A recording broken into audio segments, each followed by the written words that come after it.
Radio Voice Italia. Class is now in session. Christopher Columbus University is on air from Philadelphia and broadcasting worldwide from within the shadow of Marconi Plaza. Radio Voice Italia is proud to present a recurring segment with civil rights author, professional researcher, and renowned Christopher Columbus expert, Robert Felix Petrone, Esquire. Buongiorno tutti, and welcome to Radio Voice Italia's Christopher Columbus University, where we teach you the truth about the greatest hero of the 15th and 16th centuries, Christopher Columbus, and update you on the international efforts to preserve Christopher Columbus's legacy. I'm your host, Il Professore, Robert Petrone. Today on our Christopher Columbus University segment, we have some news updates. In Syracuse, New York, Executive Director Greg Tripoli featured in episode 33, the Jewish crewmen and contributors of Columbus's voyages, for his ignorance and ahistorical take on Christopher Columbus as an historical villain, now sits in charge of Syracuse Mayor Ben Walsh's, quote, reimagining committee for that city's Christopher Columbus Circle, where Tripoli will spearhead the city's attempt to remove from the site the Christopher Columbus statue and change the name of the circle. The Columbus Monument Corporation and its attorneys must win their oral argument before Onondaga County Supreme Court Judge Gerard J. Nery in its lawsuit against Mayor Ben Walsh to prevent him from demolishing the statue and eliminating that Columbus Circle.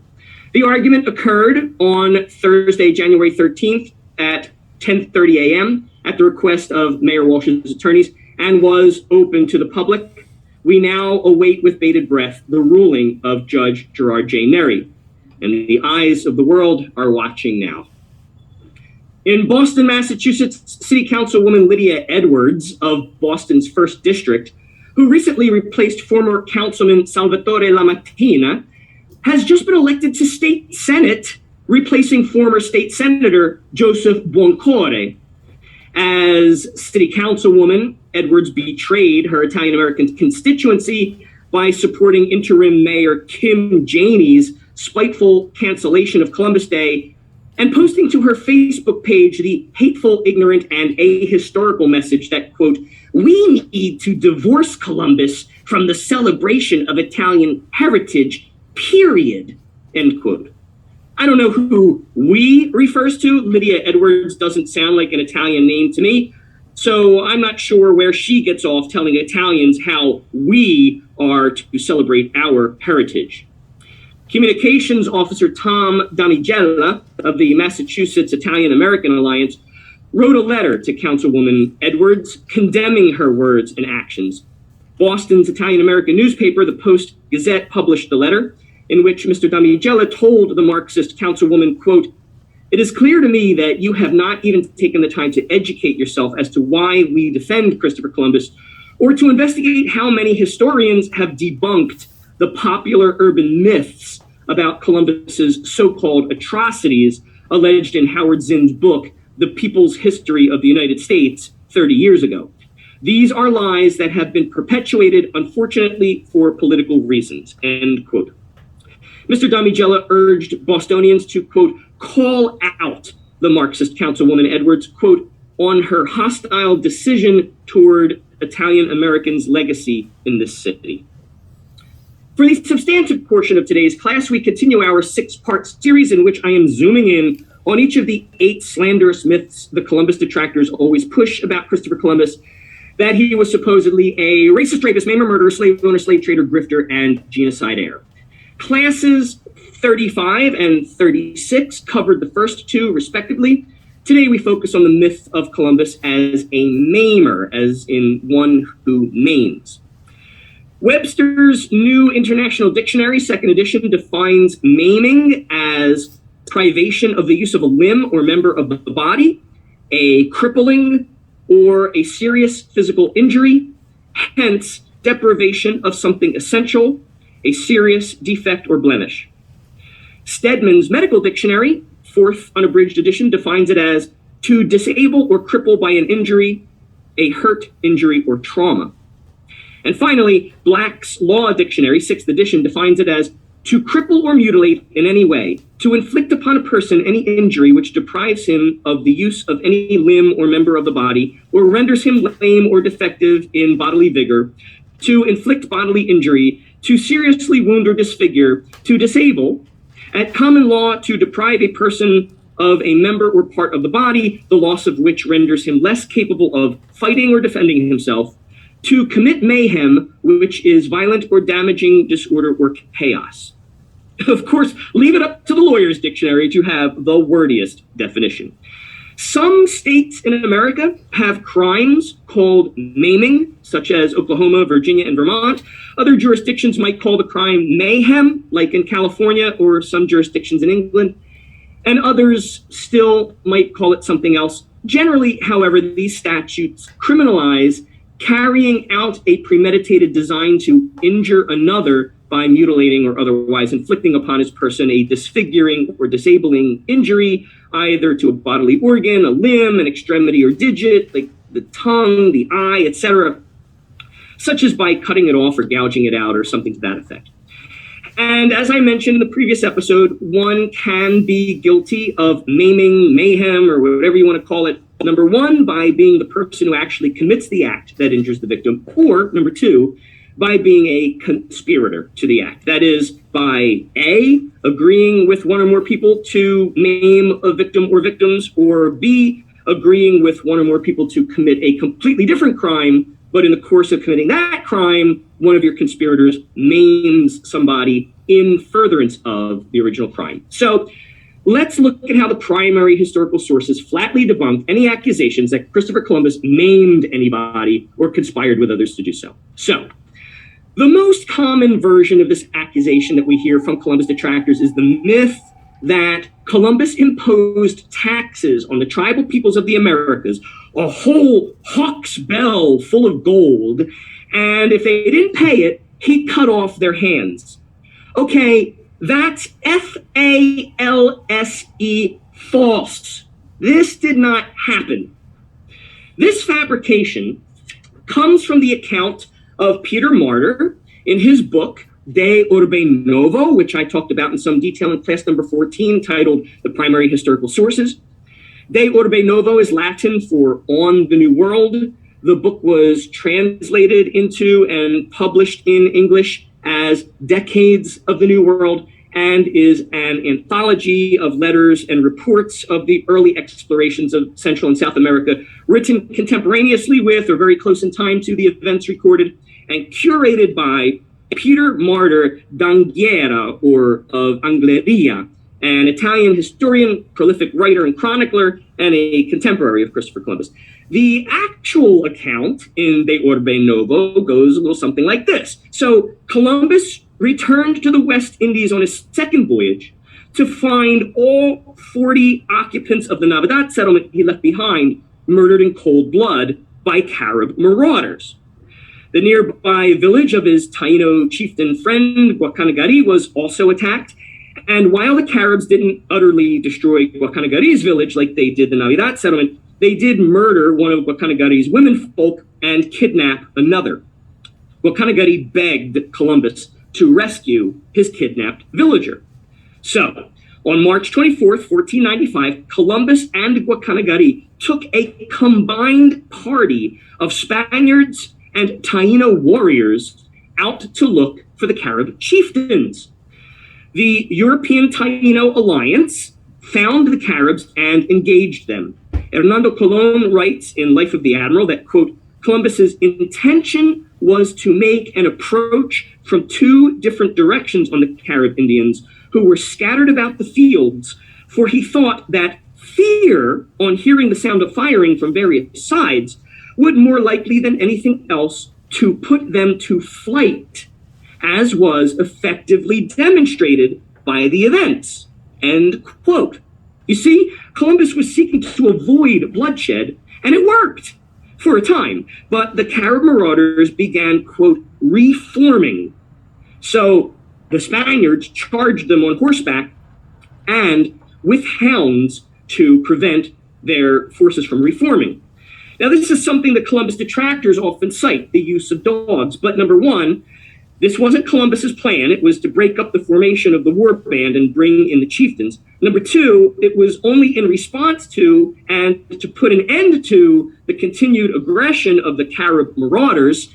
And number three, it was for the greater good of putting an end to the campaign of genocide the Caribs were carrying out against all the other tribes of the archipelago. We don't know how many tribes originally inhabited the West Indies. There could have been hundreds, thousands. But before Columbus and the Europeans arrived, the Caribs wiped out everyone but the Tainos and the few Siboney and Guanajuato still surviving on the island of Cuba. Anyway, Columbus and Guanajuato's European Taino alliance finally captured the Carib chieftains. The main chieftains were High King Caonabo, King Iguanama, King Behechio, and King Guarionex, each of whom ruled over many chieftains or caciques, and Columbus brokered what historian Peter Martyr called a mutual pact that he says, quote, suited both sides. The Carib marauders were not killed, as both European and Taino law might have permitted for their atrocities. Rather, Columbus negotiated a peace with the Caribs whereby they would be permitted to continue to live on the island and even enjoy the protection of the Crown of Spain in exchange for, quote, a large hawk's bell of gold dust. Now remember, a hawk's bell is a little jingle bell used by a falconer or ostringer, a person who trains falcons or hawks. So, quote, a large hawk's bell is still a very small bell, maybe the size of a whiskey shot glass. So this wasn't an onerous tax. Remember, Columbus loved and always showed kindness to the tribal peoples of the Americas, even the Caribs. And the tribes wore gold jewelry. So this tax was a pittance to them. In fact, historian Hernando Colon wrote in his biography of Columbus, titled The Life of the Admiral, that the Tainos had already been giving gold dust away as gifts to the Spaniards.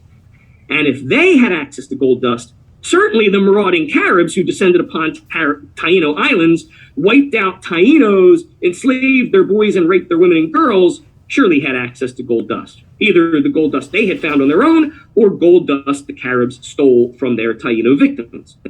Columbus even later modified the pact by halving the amount of gold dust required by the original pact.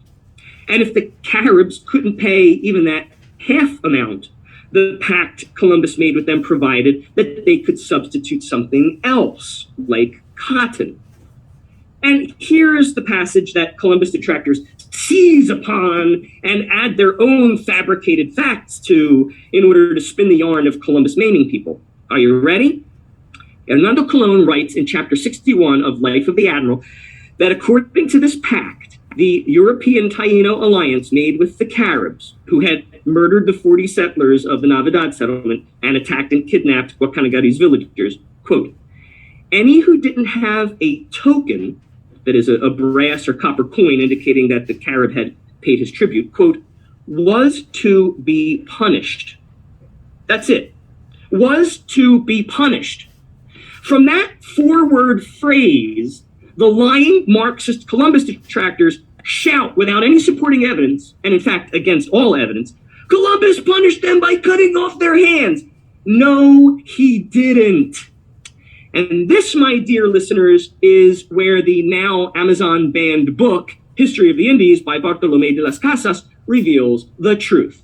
Well, okay, it's not really banned, but you may recall that I reported in the news portion of episode 29, titled Dean's List featuring Yeonmi Park, that with the help of a loyal listener, I discovered that Amazon is hiding de las Casas's History of the Indies, either with obfuscating algorithms or some other technological treachery, so that the book does not come up in searches of their website.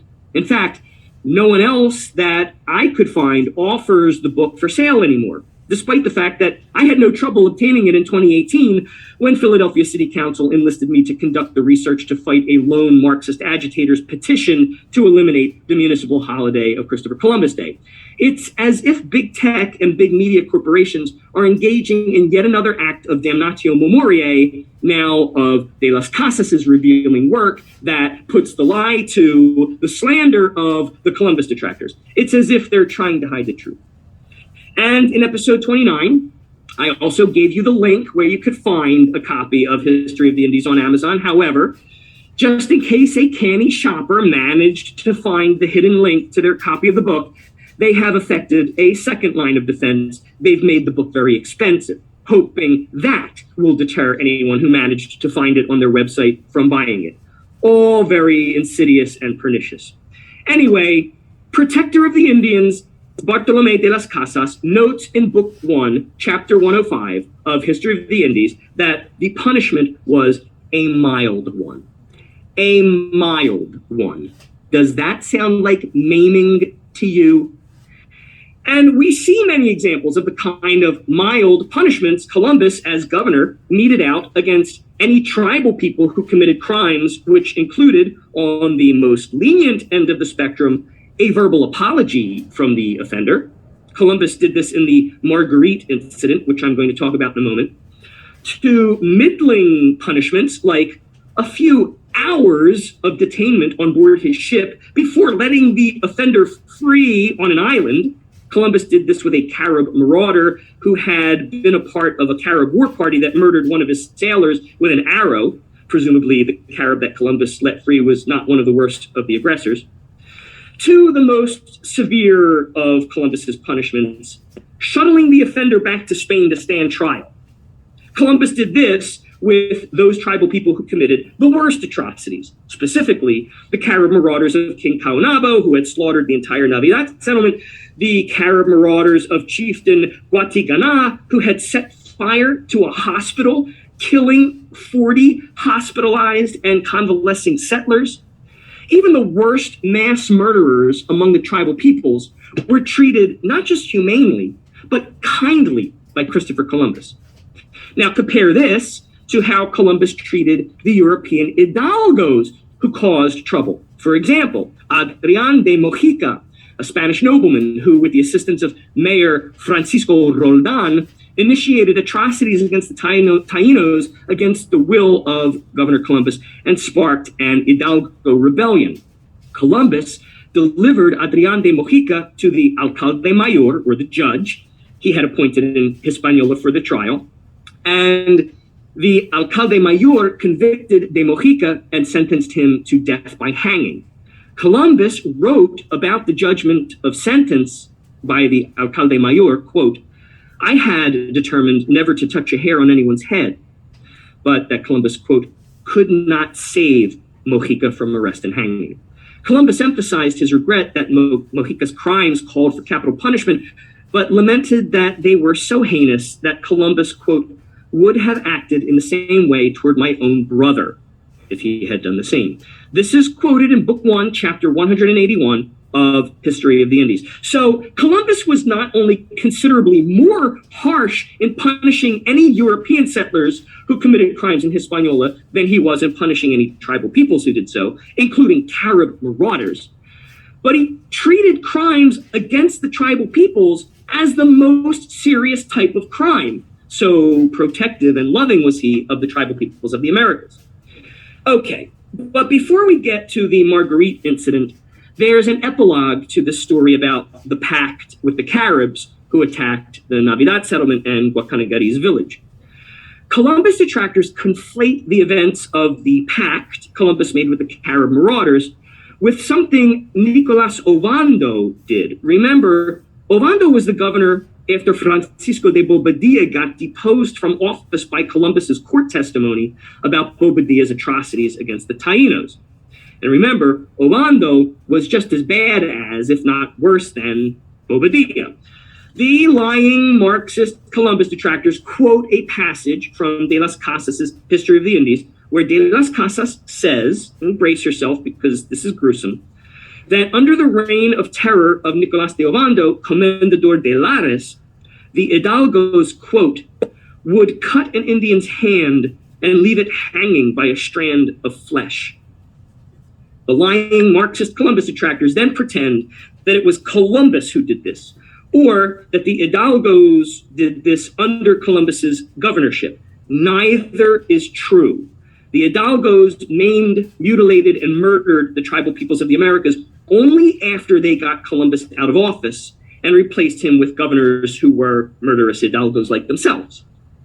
De las Casas tells us in Book 2, Chapter 7 of Historia de las Indias, that as Ovando was sailing toward shore to replace Bobadilla as governor, they saw hidalgos under Bobadilla's command who had, quote, brought along dogs they had trained to tear Indians to pieces, and of such ferocity that the Indians feared them more than the very devil, end quote.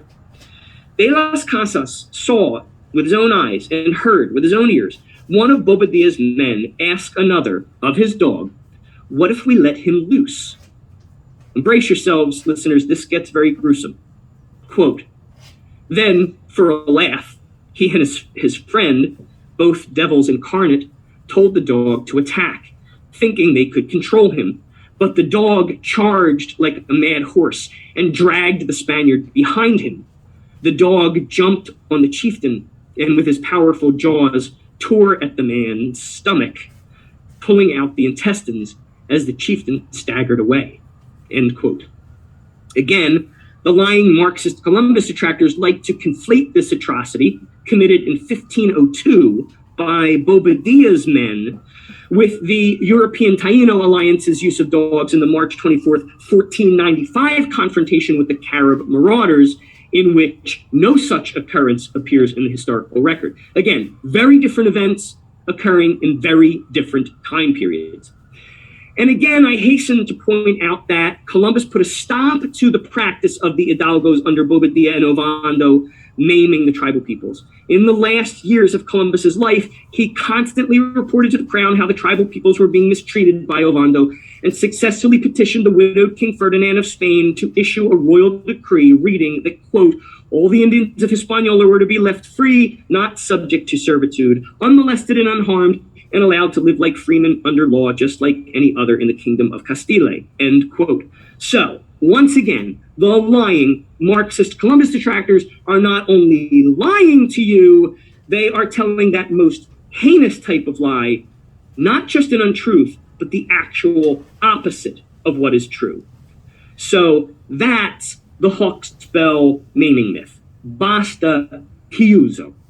All right. I mentioned that I would next talk about the Marguerite incident. You've heard me mention this incident before, most recently in class number 31, titled Columbus the Great Governor. After the cannibal High King Caonabo and his Carib marauders destroyed the Navidad settlement, Columbus oversaw the building of a second settlement, which he named Isabella, after the Queen of Spain.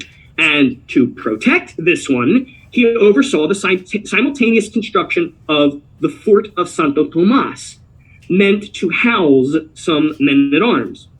When he returned to the Isabella settlement from the newly constructed fort, and in his absence from the fort, a tribe of islanders robbed the fort captain and his men. The captain, a man named Pedro Marguerite, or sometimes transcribed with an E on the end, Marguerite, captured the robbers and cut off their ears in retaliation. Captain Marguerite did this, not Columbus, and not with Columbus's permission, and not even with Columbus's knowledge. In fact, Marguerite then brought the maimed POWs to the Isabella settlement where Governor Columbus was for further punishment, but Columbus saw how Marguerite had maimed the islanders and was horrified by Marguerite's treatment of them. But Marguerite and his men were still thirsting for blood. So Columbus, the great diplomat, used the same clever intrigue on Marguerite and his men that he famously and frequently used on the King and Queen of Spain, such as in cleverly getting him to fund his first voyage, as I talked about in class number 4, titled Columbus, a Character Sketch, and class number 8, titled Columbus the Superdad, and in dissuading them from enslaving the tribal peoples, which I will explain in more detail in class number 39, titled Debunking the Myth of Columbus as a Slave or Slave Owner. Columbus told the chieftain that the punishment for the robber's crime was death, though Columbus had no intention of ever carrying out that threat. But when the chieftain heard the pronouncement, he offered a tearful apology for his villagers' misdeeds. Whereupon Columbus immediately set the robbers free into the custody of their chieftain and announced to Fort Captain Marguerite that the matter was settled.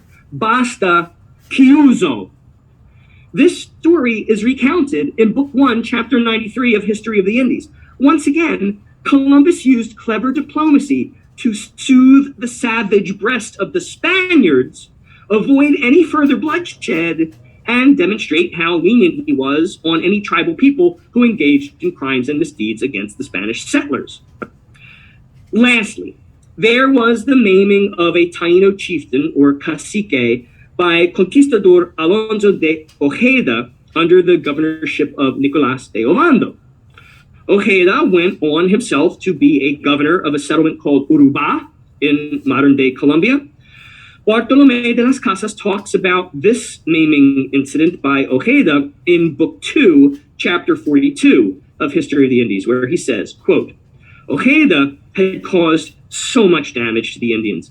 He was the first to commit injustice on this island by using authority he did not possess and cutting off the ears of a cacique who had more right than he to mistreat him. Again, this incident not only did not involve Christopher Columbus, it happened years after Columbus was no longer governor. In fact, this is one of the many incidents of mistreatment of the tribal peoples that occurred during the reign of terror of Nicolás de Ovando, whose atrocities Columbus was, at the time, constantly reporting to the crown.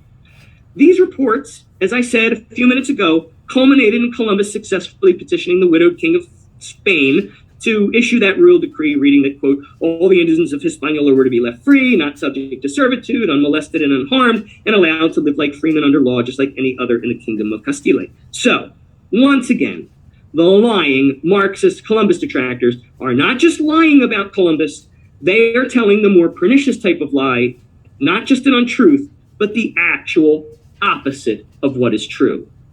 And what is true is that Columbus was no maimer, torturer, or harmer of the tribal peoples of the West Indies. Quite to the contrary, he always protected them on his watch. And any acts of maiming of the tribal peoples were committed by the hidalgos under the reign of terror of Francisco de Bobadilla or his successor, Nicolás de Ovando, both of whom Christopher Columbus was always working to unseat. He succeeded in unseating Bobadilla, and he succeeded in putting an end to Ovando's atrocities by drafting and getting King Ferdinand to pass the first civil rights legislation of the Americas. And that's the real story. And that's today's class. For more news, articles, and resources about Christopher Columbus as the first civil rights activist of the Americas, icon of Western culture, paragon of Catholic virtue, and greatest hero of the 15th and 16th centuries, visit preservecolumbus.us. That's Preserve Columbus, rendered as one word, .us, and post a little note of appreciation for our webmaster, Tom LaCosta. I'm your Professore, Robert Petrone. A presto! Radio Voice Italia.